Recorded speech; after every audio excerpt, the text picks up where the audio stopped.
पुरानी पेंशन की बहाली के मुद्दे पर आंदोलित सरकारी कर्मचारियों का आंदोलन मोड एक बार फिर से एक्टिव हो चुका है। पुरानी पेंशन की बहाली के मुद्दे पर आंदोलित सरकारी कर्मचारी अब लगातार सड़कों पर उतरकर अपने आंदोलन को और भी ज्यादा मजबूत कर रहे हैं। इसी के साथ सरकार को इस बात की चेतावनी भी दे रहे हैं कि अगर उनकी पुरानी पेंशन की बहाली नहीं की गई तो फिर न सिर्फ सड़कों पर उतरेंगे बल्कि राष्ट्रीय राजधानी दिल्ली में कूच करेंगे और इसके बाद वहां पर राष्ट्रव्यापी आंदोलन करेंगे। इसी कड़ी में सरकारी कर्मचारियों की ओर से लगातार तमाम राज्यों में रैली निकाल करके अपना विरोध दर्ज करवाया जा रहा है पुरानी पेंशन की बहाली के लिए। आपको बता दें कि पुरानी पेंशन की बहाली के मुद्दे को लेकर के हरियाणा में पुरानी पेंशन बहाली संघर्ष समिति के जो अध्यक्ष हैं वीरेंद्र धारीवाल, उनके नेतृत्व में लगातार सरकारी कर्मचारियों की ओर से अपने सांसदों और विधायकों को ज्ञापन सौंपा जा रहा है। दरअसल इन सरकारी कर्मचारियों का जो पुरानी पेंशन की बहाली के मुद्दे पर आंदोलित है, इनका यह कहना है कि वो लगातार अपने सांसदों के पास और विधायकों के पास जाते हैं और कहते हैं कि जो विधायक हैं उनसे हम ये कहते हैं कि आप विधानसभा में पुरानी पेंशन की बहाली के मुद्दों को उठाइए, और इसी के साथ जो सांसद है उनसे ये बात कही जाती है कि आप संसद में जाकर के हमारी पुरानी पेंशन की बहाली की मांगों को उठाइए ताकि सरकारी कर्मचारियों का भविष्य सुरक्षित किया जा सके और उनको आर्थिक मजबूती मिल सके।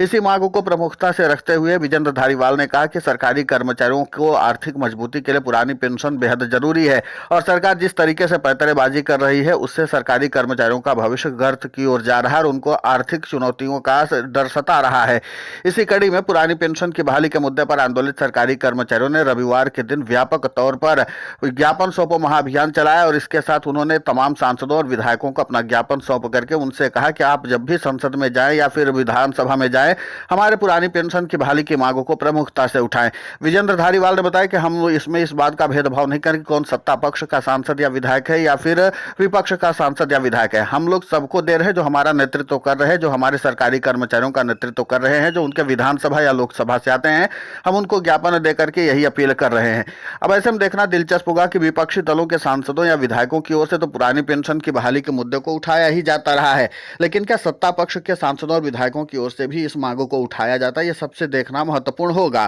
पुरानी पेंशन की बहाली के मुद्दे पर आंदोलित सरकारी कर्मचारियों और उनके प्रतिनिधियों का कहना कि अभी हम लोग संवाद के जरिए ही समाधान चाहते हैं। आपको बता दें कि पुरानी पेंशन की बहाली के मुद्दे पर आंदोलित सरकारी कर्मचारियों और उनके प्रतिनिधियों का एक ही बात कहना है कि हमको हूबहू पुरानी पेंशन की बहाली चाहे, उसके आधार पर ही सरकारी कर्मचारियों को आर्थिक मजबूती मिल सकती है, उनकी आर्थिक स्वतंत्रता बढ़ सकती है और वो अपने जीवन को अच्छे से गुजार सकते हैं। एनपीएस और यूपीएस में सरकारी कर्मचारियों को बिल्कुल भी आर्थिक स्वतंत्रता नहीं मिलती है। उनकी जो पेंशन होती है वो लगभग ना के बराबर होती है, जिसके नाते से बुढ़ापे में सरकारी कर्मचारी को दर दर की ठोकरें खानी पड़ जाएंगी। अब इसी बात को लेकर के विपक्षी दलों के सांसद तो लगातार मुखर होकर के संसद में पुरानी पेंशन की बहाली के मुद्दे को तो उठाए हैं, लेकिन देखना दिलचस्प होगा कि क्या इस बार सत्ता पक्ष के विधायकों या सांसदों की ओर से पुरानी पेंशन की बहाली के मुद्दे को उठाया जाता है, क्योंकि सरकारी कर्मचारियों की ओर से अब उनके ऊपर दबाव बनाया जा रहा है। हूबहू पुरानी पेंशन की बहाली की मांग पर अड़े सरकारी कर्मचारी लगातार अपने आंदोलन को और भी ज्यादा मजबूत करने में जुटे हुए। माना यह जा रहा है कि भी सरकारी कर्मचारियों की ओर से कम फरवरी, मार्च, अप्रैल और मई तक लगातार इसी तरीके का मूवमेंट कोई न कोई चलाया जाएगा, जिसके नाते से धरातल पर सरकारी कर्मचारियों की एकजुटता बनी रहे और उसके बाद सरकारी कर्मचारी जुलाई या अगस्त के महीने में राष्ट्रीय राजधानी दिल्ली की ओर कूच करके बड़े आंदोलन की तैयारी में है। सरकारी कर्मचारियों और उनके प्रतिनिधियों का यही कहना है कि पुरानी पेंशन की तो बहाली 2026 में होकर के रहेगी। इसके लिए फिर चाहे हमें राष्ट्रव्यापी आंदोलन करना पड़े या राष्ट्रीय स्तर पर हड़ताल पर जाना पड़े, पर सरकारी कर्मचारी अब अपनी एकजुटता को लेकर के तटस्थ हो चुके हैं, अपनी पेंशन को लेकर के तटस्थ हो चुके हैं और उनको यह बात समझ में आ चुकी है कि नेता लोग जो हैं वो अपनी पुरानी पेंशन की तो बहाली ले रहे हैं और पुरानी पेंशन का लाभ भी ले रहे हैं, लेकिन सरकारी कर्मचारियों को इससे दूर रखा जा रहा है। और सबसे ज्यादा अगर किसी को आर्थिक तौर पर चुनौतियों का सामना करना पड़ रहा है तो सरकारी कर्मचारियों को करना पड़ रहा है। इसलिए तमाम मतभेद को अब सरकारी कर्मचारी अपने आपस को दूर कर रहे हैं और सीधे तौर पर एकजुटता के राह पर आ रहे हैं और सभी एक सूत्री कार्यक्रम में बंधेंगे कि पुरानी पेंशन की बहाली हूबहू पुरानी पेंशन की बहाली होनी चाहिए और इसके लिए सरकार को जो भी संशोधन करना पड़े, खासकर पीएफआरडी एक्ट 2013 है,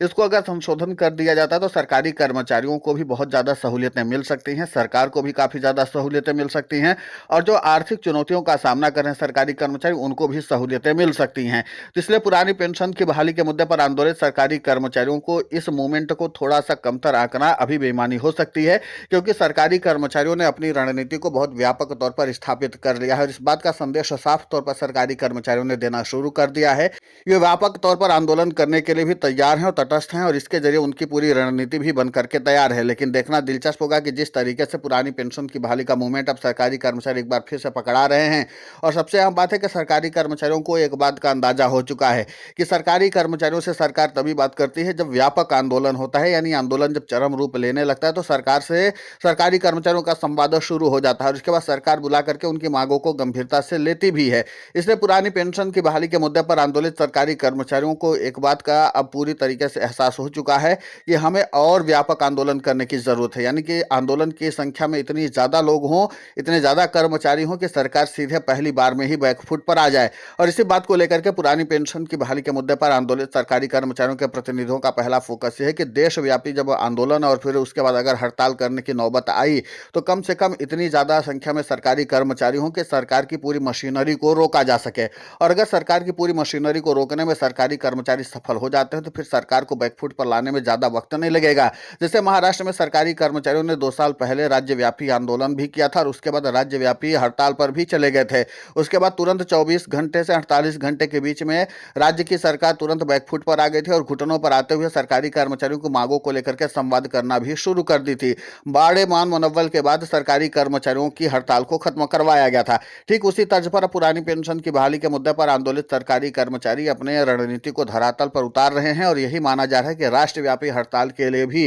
अब सरकारी कर्मचारी योजना बनाना शुरू कर चुके हैं, क्योंकि पुरानी पेंशन को लेकर के अब तक बहुत सारे प्रयास किए जा चुके हैं लेकिन सरकार ने कभी भी सरकारी कर्मचारियों को संतोषजनक जवाब नहीं दिया था। इसी बात को लेकर के पुरानी पेंशन की बहाली के मुद्दे पर आंदोलित सरकारी कर्मचारियों में रोष है और इसीलिए हमको ने आपको दिखाया भी था कि किस तरीके से पुरानी पेंशन की बहाली के मुद्दे पर आंदोलित सरकारी कर्मचारियों के प्रतिनिधि हों या इसी के साथ सीएपीएफ के जवानों के प्रतिनिधि हों, जिनको सुप्रीम कोर्ट से भी अभी फिलहाल कोई उम्मीद दिखाई नहीं दे रही है, क्योंकि सीएपीएफ के जवानों की पुरानी पेंशन की बहाली को लेकर के 19 जनवरी 2026 को सुनवाई होनी थी, लेकिन सुनवाई की लिस्ट से केस ही गायब हो गया था। उसके बाद से अब तक नई तारीख का ऐलान नहीं किया गया है, जिसके नाते से सीएपीएफ के जवानों और उनके प्रतिनिधियों में भारी रोष व्याप्त है और वो भी जन आंदोलन बनाने की तैयारी में जुटे हुए हैं। तो कुल मिलाकर के है कि सड़क से लेकर के संसद तक और एक बार फिर से सुप्रीम कोर्ट तक लड़ाई सरकारी कर्मचारी तो लड़ ही रहे हैं, लेकिन अब देखना दिलचस्प होगा कि अगर सरकारी कर्मचारी राष्ट्रव्यापी आंदोलन और उसी के साथ राष्ट्रीय आंदोलन के साथ अब सरकारी कर्मचारी अगर हड़ताल पर भी चले जाते हैं तो फिर सरकार की मशीनरी रुकेगी और सरकार की अगर मशीनरी रुकी तो फिर सरकार को